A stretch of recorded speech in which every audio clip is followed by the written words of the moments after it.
Hello, everybody, and welcome back to my podcast, Just Delphine Knits. It's a special episode today, so I will tell everything about the 5 most worn knits for the moment. So currently we are second half of November, and the weather has just turned. So I'm kind of curious if it will change soon what I will wear the most, because if I see the pile lying next to me, it's not my warmest knits, it's like my in-between knits. So I'm kind of curious if it will change, but so far I have 5 most worn knits in this period of the year. I will start with the oldest one. So, ta-da! This is the oldest one. It's the Pippin sweater by the Knitborough Girl.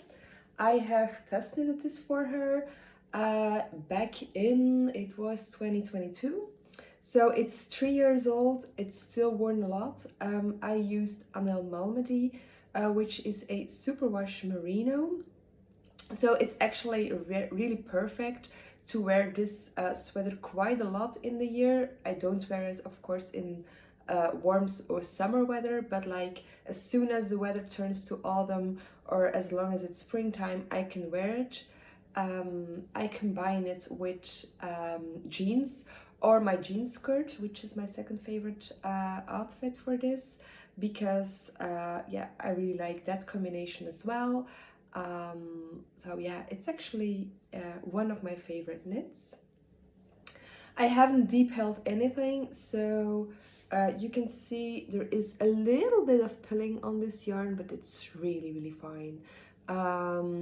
Yeah, so I do believe yeah, this yarn has held up very well. Despite the fact that I have this for 3 years, I wear it under a coat. It didn't felt at all, because sometimes you have felting under your arms, but it's super wash, so that's fine as well. Yeah, so big fan of this one. Next one is also Pippin, but it's a Pippin cardigan. I also tested this one for the Knitborough Girl. It's also in Anel Malmedy. It's wrinkled a bit. This one was finished, I think, somewhere the beginning of 2023. I wear it very often, even in summer, although of course not if it's 30 degrees, but I do wear it like at night, then as a cardigan just to put over myself. Yeah, so it's even worn more than the Pippin sweater, although I'm not perfectly happy with my knitting. So it has a double knitting button band, and you can see the gauge of the double knitted button band is slightly too tight, so it actually yeah, makes everything tighter in the front. So it's yeah, it's not perfect there, especially because it's superwash yarn, so the remainder of the cardigan has actually relaxed a bit and the button band did not. So yeah, I would like to knit this one again, because recently, like in springtime, I have knitted something else with a double knitted bottom band, and I yeah, came to the conclusion that my skills actually improved, so I should be able to make this one better next time. I'm also not sure if I would use superwash again then for the combination with the double knitted bottom band. But please let me know in the comments what your thoughts are on that.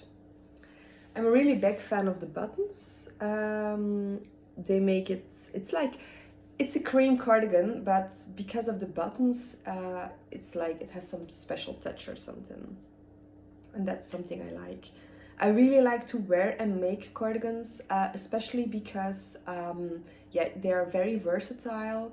You can wear them soon in the year. You can leave them open if it's too hot. You can take them off quite easily. So I'm a big cardigan fan.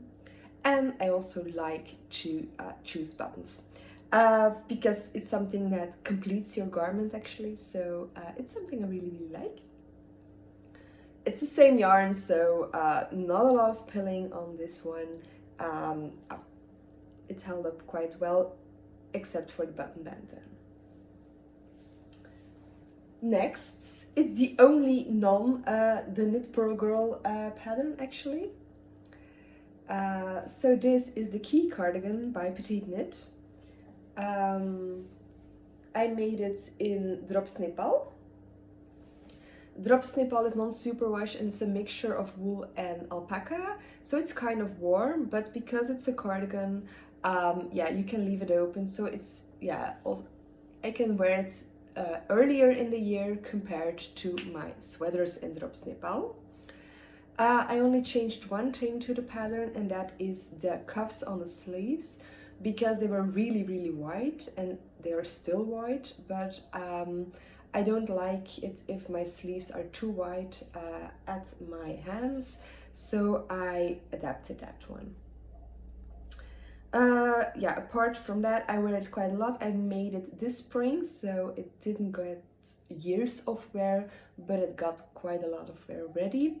I like the combination with the brighter color because it adds some color to my outfits, and it's still easy to combine as a color. It has a little bit of pilling, but it's still fine. Yeah, you can maybe see a few pills, but it's fine. No felting under the armpits. Yeah, so I'm happy with it actually. And it doesn't have a double knitted button bands. I like the effect of a double knitted button band, but it's so hard on your hands, so I really prefer actually just a normal button band. It's a small bit of color work, and it's even color work in at the wrong side, so purling color work, which was a challenge. I never did it before, but I'm really happy with the result, and I would really want to knit another one in different colors at some point, because it's such a easy and lovely cardigan to wear. The next one is another test knit for the Knit Pearl Girl, and I just want to say it's like coincidence that you see such a big amount of test knits, because I also knit patterns from the Knit Pearl Girl and I didn't test, so it's just yeah, I don't know why. Maybe because if I want to test knit them, I'm so excited about it that those are on my pile now. But yeah, another one from the Knit Pearl Girl. This is the Uno. I made it in Lazy Lion from Kremke, which is a sock yarn combined with Silk Haze from Rowan as a mohair. So it's slightly warmer combination compared to the other ones on my pile. And that's also why it took me like a few months before wearing it. I made this during the summer, but of course it was way too warm for a mohair sweater. So the Uno has a lovely slip stitch detail on the sleeves, which actually is a thing that you also see on the shoulder. Apart from that, it's a very basic sweater actually, so yeah, it's basic, but that's why I chose a speckled yarn. You can see that yeah, I have a bit of a dye issue, and the thing is, it's not a skein issue because it's yeah, just in the middle of the skein it changed. So yeah, I think I should alternate more than I did, but yeah, we'll see in the future. The Uno was a sweater with a issue around the neck during the test knit. It's resolved in the final pattern, but mine does have quite a little bit of the issue still, so there is a little bump in the neck, but I don't really care, so I still wear it a lot, and it's a thing that I would definitely knit again. There is a chunky version as well, so I'm doubting if I would make a chunky one the next time or not, but I have many plans, so it's nowhere near soon I would start another one. But so far I would just still wear this one. And then the fifth and last one is another one from the Knit Pearl Girl. It's the Orla sweater. I think it will be released this week somewhere. The Orla has 2 colorwork motifs, and this is the first one. I still want to knit the second one, but I didn't make it. It's an Malmedy with some leftover yarns. And it's a Malmedy knitted at a slightly looser gauge compared to the Pippins, which makes it's not that warm. And I do think I will not wear it that much anymore in the near future. It will be something more springtime, or like if I go to my grandma, because there it's way too hot to wear other knitwear. But because of the looser gauge and the fact that superwash merino, it's not my warmest knit, but it has been worn quite a lot, like in October and the beginning of November, because then it's perfect to wear something that is knitwear but not too hot yet. I really like the fact that you have a pop of color and the color work isn't too complicated, so it's still perfect to actually make quite a fast knit out of a colorwork sweater. The second colorwork motif, I will make it. I even have the yarn for it. It will have a dark blue base, so it will be completely different. However, I do think I will make it at the beginning of 2026, as the end of the year is approaching.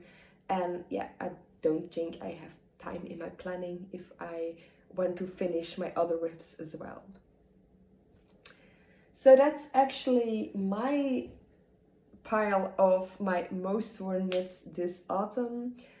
I can say I'm wearing most of the designs of the Knit Pro Girl, and Anel Malmedy is also a thing that comes back quite a lot.